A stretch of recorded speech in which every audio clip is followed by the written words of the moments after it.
Don't you think we live in a world that is absolutely obsessed with speed? Society asks us, what are you going to do in your future? Your plans.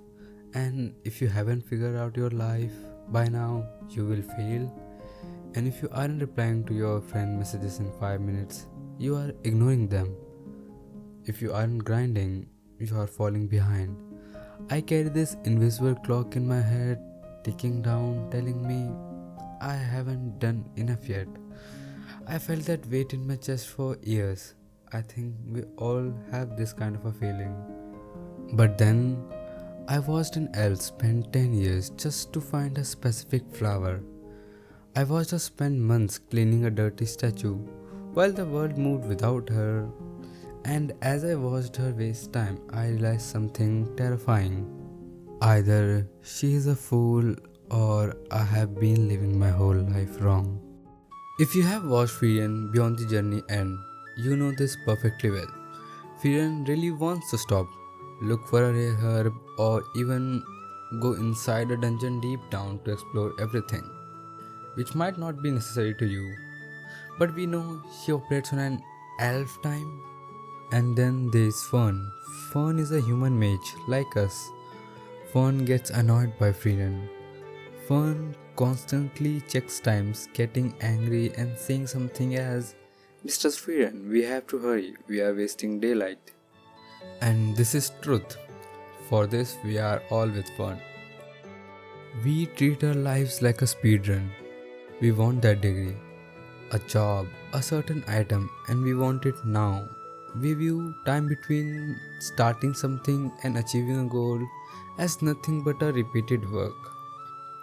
We are so obsessed with the destiny that the journey feels like a useless work or even hell. Tell me if this happens to you also. I find myself like this many times. So, I was talking to a friend in Discord, but in my head, I wasn't there. I was thinking about my college work, the assignment that my teacher gave me, basically the next thing that I have to do. I was physically present and even talking to my friend casually, but mentally I was fixated on other things. I was already worrying about my future. People call Frieren lazy because he spent months cleaning a statue of a hero who is long dead. To a speedrun like Fern, this is a waste of time. It's useless. To Frieren, this is a quest. The cleaning isn't a useless work, it's a way to honor her memory. Frieren teaches us something special that goes against the entire internet economy. What if taking the long way round is the only way to really see the world? But there is more depth to this anxiety. It's not just about speed, it's about what happens after we win. Most stories end when the hero kills the Demon King. The credit rolls, everyone cheers, but Frieren starts after the victory. The Demon King is dead, the whole world is saved, there is no war, there is no more grinding. And there is a new trending type of depression, chasing the horizon.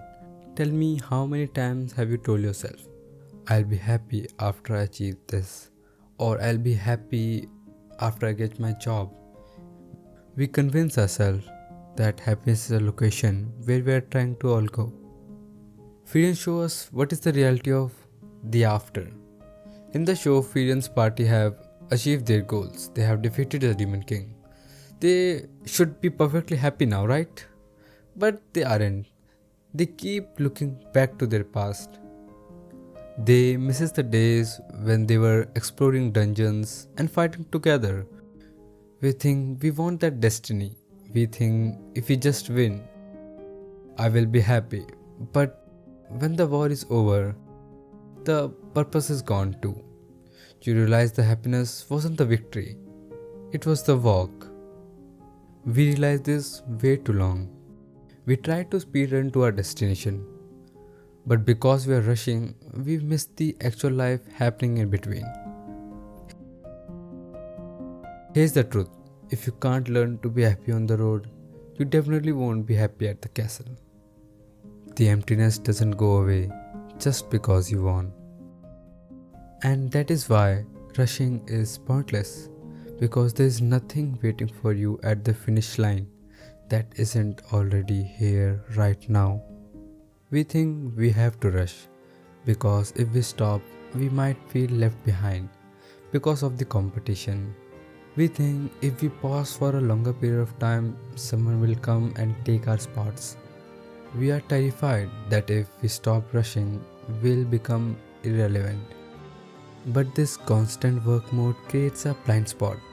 We get so focused on the race that we stop looking at the people running next to us. In the first episode, the hero Dhimel dies of old age. The party is reunited. The adventure is over. Frieren doesn't cry, not immediately. She stands at the funeral with a blank face. To her, a 50-year human life feels like a blink of an eye. She says, I only knew him for like 10 years. It's only as they lower him into the ground that it hits her like a truck. The realization that she spent 10 years with him, but she never knew him. That made her burst out of tears. This is delayed grief, and I think this is the defining emotion of our generation. We grind so hard. We distract ourselves with so many things, scrolling, working, with so many noises, just to avoid processing our feeling. We push things down so much, we don't realize how much we loved a moment until it is a memory. We don't realize how much we loved a person until we are looking at the picture on a screen. We think we have time. Himmel thought he had time. Frieren thought she had forever, but the real tragedy isn't that people die. It's that we don't cherish them enough while they are still here. If this is someone you love, it may be your parents, a friend, a partner, anyone. Look at them and just tell them once in a while, hey, it's really fun having you in my life. Don't wait until they are gone to realize how special that person is to you. There is a moment in the show involving this priest.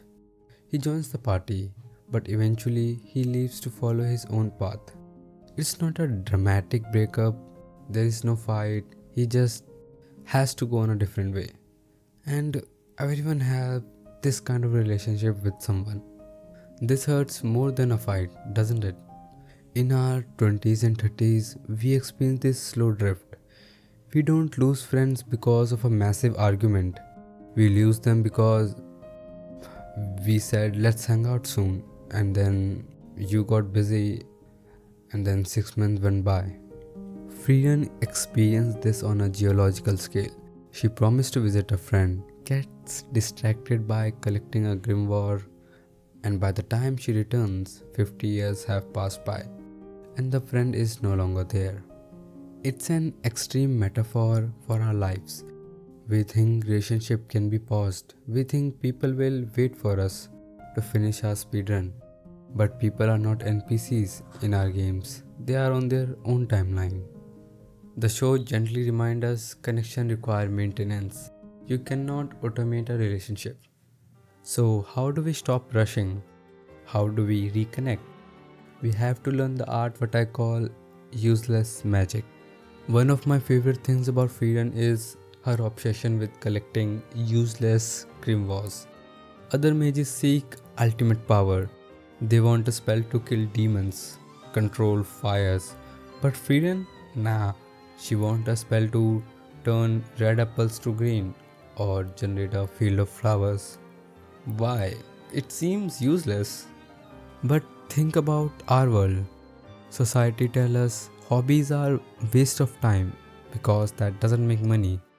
Society says, why draw if you aren't selling? Why game if you aren't streaming? Why write if you aren't publishing? We have monetized our joy. We have turned our happiness into factories. Frieren collects these spells because they are memories.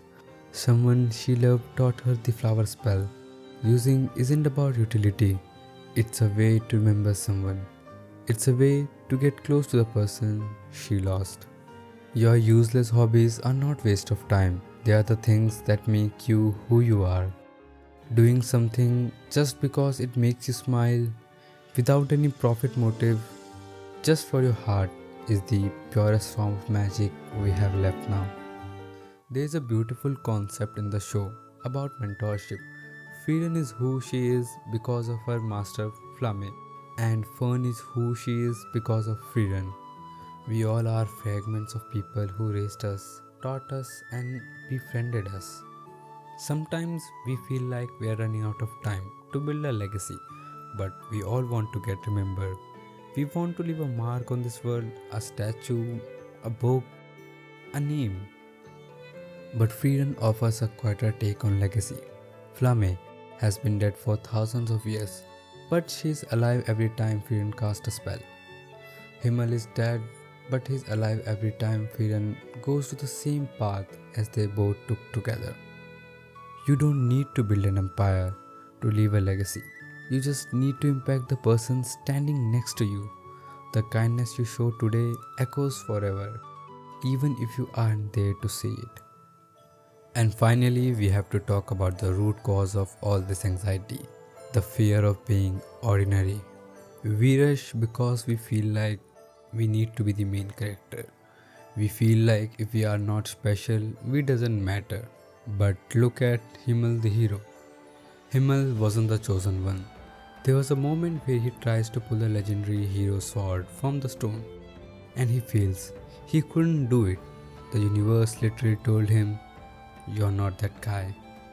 He was just a human, a guy with the blue hair and the obsession of looking cool. But he saved the world anyways. He looked at the chosen one prophecy and smiled and says, "I'll beat the demon king with a fake sword then." Damn. He proved that you don't need to be special to be a hero. You don't need to be the strongest or the fastest or the most talented one. You just need to be the kindest.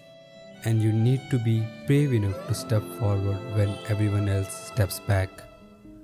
If you feel like you are running out of time to be great, remember Himmel. You don't need to change the whole world to change someone's world. So let's go back to the question. Why do you feel like we are running out of time? Maybe it's not because the clock is moving too fast. Maybe it's because you are staying at the clock instead of the scenery.